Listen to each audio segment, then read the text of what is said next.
Y hoy le quiero dar la bienvenida, le agradezco mucho, a Marcela Figueroa. Ella es la secretaria ejecutiva del Sistema Nacional de Seguridad Pública. Muchísimas gracias, Marcela Figueroa, por la oportunidad de platicar para el auditorio de los periodistas. Bienvenida. Al contrario, muy buenas noches. Un gusto estar esta tarde con los periodistas. Gracias, Marcela. El tema en particular de la extorsión es todo un tema, porque han disminuido en todo el país los homicidios dolosos, los delitos en general de alto impacto, los que corresponden, por ejemplo, al gobierno federal. Han disminuido otros delitos del orden local también, pero la extorsión tiene un comportamiento muy diferente. ¿Por qué? ¿Y cuál es ese comportamiento que ha ido a la alza? ¿En qué momento puede ser contenido y puede tender a la baja? Bueno, muchas gracias. Realmente el delito de extorsión se comporta muy diferente al resto de los delitos. Vemos que es un delito, por ejemplo, a diferencia del homicidio y del robo a vehículo, que prácticamente no hay cifra negra en esos delitos, es decir, Ujú.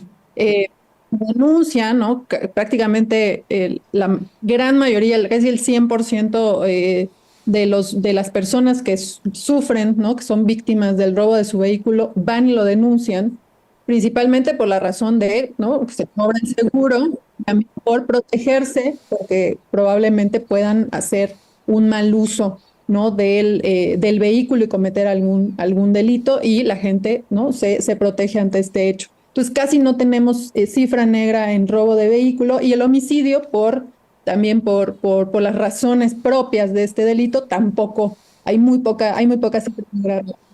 En otros delitos lo que sucede es que prácticamente no hay denuncia.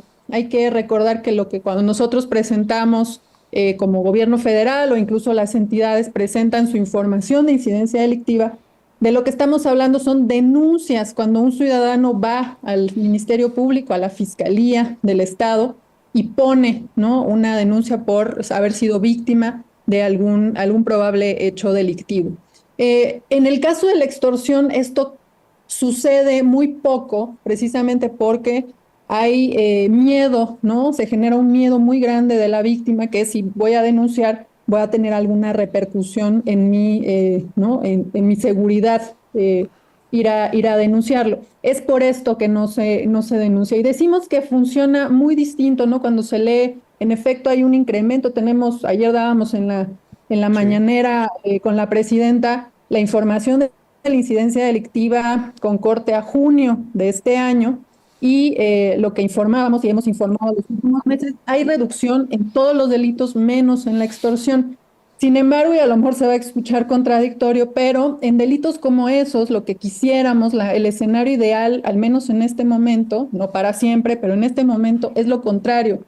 Es que cada vez la gente sienta más confianza de denunciar para que nosotros podamos tener mayor información y poder avanzar con investigaciones, ¿no? Con que puedan llevar a detenciones y que vaya bajando este delito.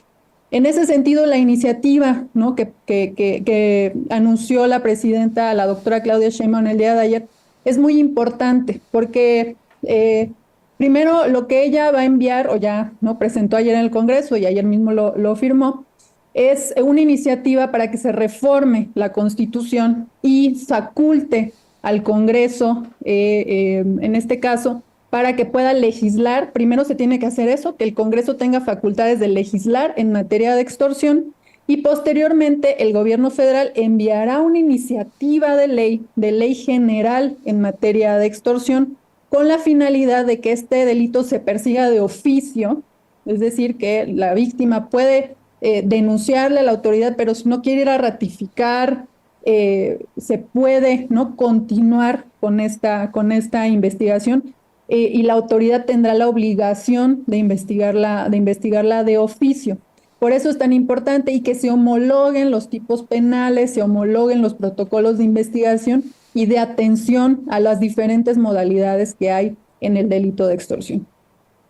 Sí, a mí me llamó la atención justamente ayer dos cosas. Una, el que tenga que enviarse una iniciativa para que el Congreso tenga facultades para legislar sobre extorsión en específico y para que luego se pueda aprobar la iniciativa que la presidenta envió al Congreso, por una parte, y por la otra, el que, en efecto, alguien que ha sido víctima de una extorsión y que no quiere, que quiere que eso no quede impune, obviamente tiene que ir ante el Ministerio Público a presentar la denuncia, dar los elementos de información que tiene para que la autoridad ministerial haga la investigación y logre detener al presunto o los presuntos responsables, y en la medida de lo posible recuperar parte de la extorsión o por lo menos que no quede impune. Pero el hecho de que tenga que ir a ratificar y con la nivel de penetración que también muchas veces las autoridades tienen, pueden poner en riesgo su integridad porque su identidad puede ser conocida por los extorsionadores. El propósito es evitar justamente que ya la víctima no ratifique y que por tanto sea la autoridad, no solamente la federal, sino las de todos los estados, las que se aboquen justamente a perseguir ese delito de oficio. Así es, Álvaro, es muy buena la pregunta que hace, porque precisamente por qué tendría no que haber una iniciativa para cambiar la Constitución y que el Congreso pueda hacer esto. Es importante compartirle esto, ¿no? a la audiencia, porque se trata de un delito del fuero local, es decir, realmente cada Congreso, pero en los estados, los 32 congresos estatales, son los que actualmente son los únicos facultados para legislar en la materia. Pero como la pretensión es expedir precisamente una ley general, como se acordarán, en su momento hubo cuando teníamos el problema de secuestro precisamente a fines de los 90, principios de los 2000, ¿no? El delito que iba en aumento y que tenía casos además de muy alto impacto era el secuestro. Se emitió precisamente una, ¿no?, normatividad para todo el país, y que la verdad fue muy exitosa porque no solo profesionalizó a las autoridades, especializó, ¿no?, a los agentes de investigación, a las policías en este delito, y se pudo reducir significativamente a cifras que tenemos hoy en día muy, muy bajas. En el caso de la extorsión, pues precisamente como por tratarse de un delito del fuero local, el Congreso, ¿no?, federal no tiene actualmente atribuciones para legislar en la materia, y por eso primero es necesario darle esas atribuciones y luego vendrá esta ley. En este momento, lo que se planteó el gobierno federal, que fue anunciado el día domingo, ¿no?, por el Gabinete de Seguridad, y ayer volvió a presentarse en la mañanera con la presidenta, es una estrategia integral para atender el delito de extorsión. Es importante también esto comunicarlo. Tenemos a disposición de la ciudadanía el teléfono 089 para que puedan emitir su denuncia completamente anónima. Es muy importante mencionar esto. El 089 es un número de denuncia anónima que existe desde hace ya años. ¿Y por qué les garantizamos que es anónimo? Desde su nacimiento, esta línea, el operador recibe la llamada y no puede ver ni siquiera de qué número está viniendo la llamada, no se puede geolocalizar, o sea, está bloqueada, el esquema es así desde que se diseñó, precisamente para incentivar la denuncia anónima de la ciudadanía. En este caso, lo que estamos haciendo es focalizar mucho esta línea que ya existe, ¿no?, la infraestructura en los estados para atender estas denuncias, que nos enfoquemos en esta línea para denunciar casos de extorsión, ya sea telefónica es muy importante denunciar la extorsión telefónica. A lo mejor yo identifico enseguida y no caigo, ¿no? Pero es una extorsión y es importante que ustedes llamen y reporten ese número para que a su vez las autoridades podamos iniciar el procedimiento para el bloqueo de esa línea telefónica. Por eso es tan importante la denuncia. Y en el caso de las que son extorsiones presenciales, el llamado cobro de piso, ¿no? Que es también muy, muy grave en ciertas zonas del país y que afecta, ¿no? Incluso la economía, pues que también podamos tener datos, ¿no? Que nos, como decía hace unos momentos, pues que nos permitan iniciar investigaciones en la materia y generar, al fin de cuentas, pues carpetas de investigación, detenciones, ¿no? En este sentido. La evaluación que se suele hacer de los gobiernos es también en buena medida por los delitos de homicidio doloso. En el caso de México, el día de ayer se presentaron datos del homicidio doloso, que en el caso de el mes de junio fue el más bajo desde el 2016. Solo se cometieron 65.6 homicidios dolosos, en una tendencia que, de acuerdo con las cifras, va a la baja en nuestro país. Es, sin embargo, todavía un problema serio en el país, particularmente en 8 estados particularmente, y a mí ayer me llamó la atención otro dato, el que por primera vez Guanajuato, que por años fue el primer lugar en homicidios dolosos, ya no estuvo en el primer lugar, sino Sinaloa, por razones de la confrontación originada hace un año por la captura de Ismael El Mayo Zambada y su traslado a Estados Unidos. Pero hay una disminución sostenida del homicidio doloso en México, como se registra en las cifras oficiales. Sí, esta información también es muy importante de que el público, la ciudadanía la conozca. Ayer lo que informamos es, no solo tuvimos el junio más bajo en lo que va desde 2016, perdón, ya en esa 9 serie de años. junio más bajo, sino el semestre, ¿no? Más bajo también desde 2016.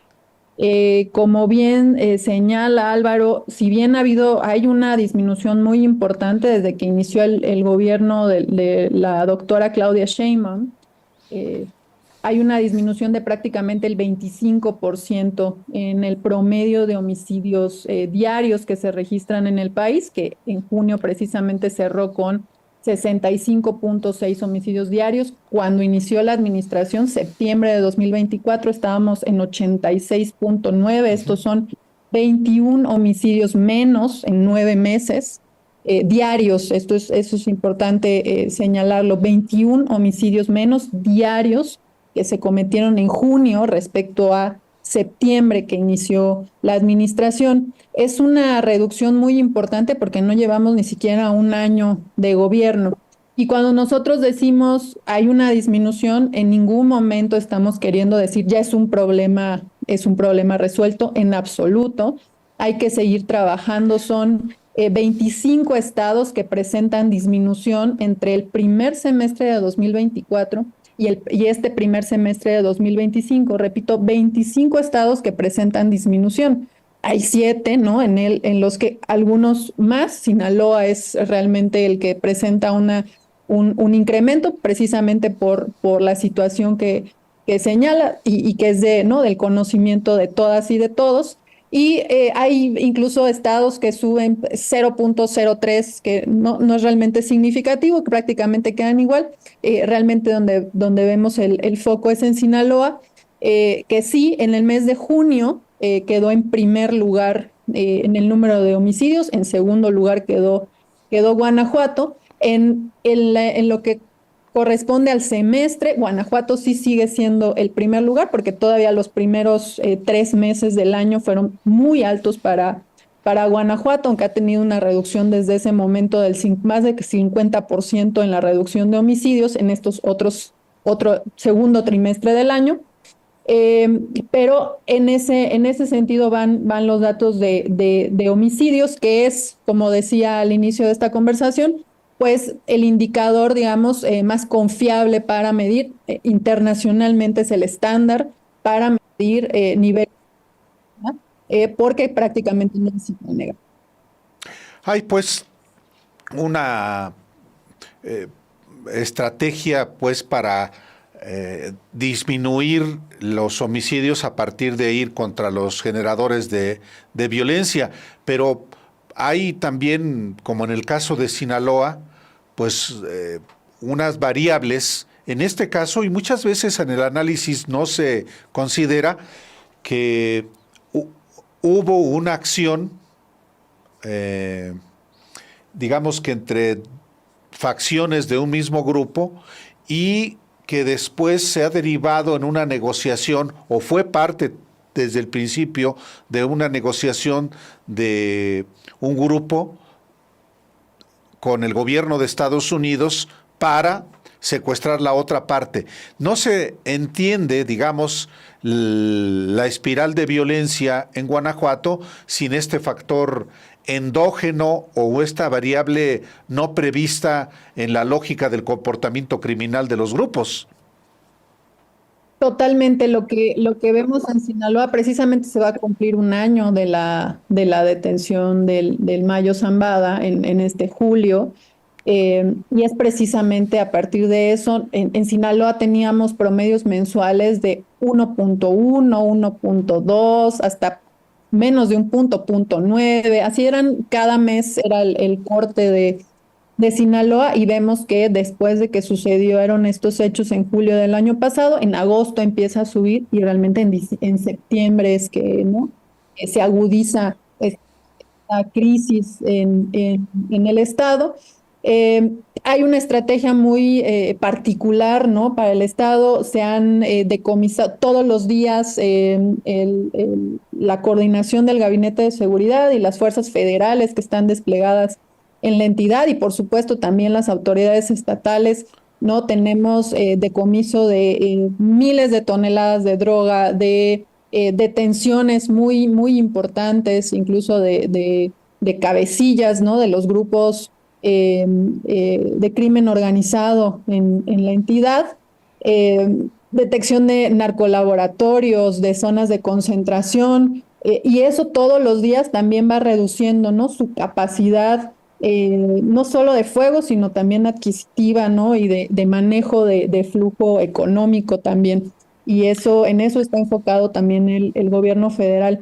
La verdad es que cada entidad tiene particularidades muy concretas, ¿no? No se puede, hay estrategias generales, por supuesto, pero ya en la operatividad se tienen que diseñar estrategias particulares dependiendo de la entidad o la región de la que se trate.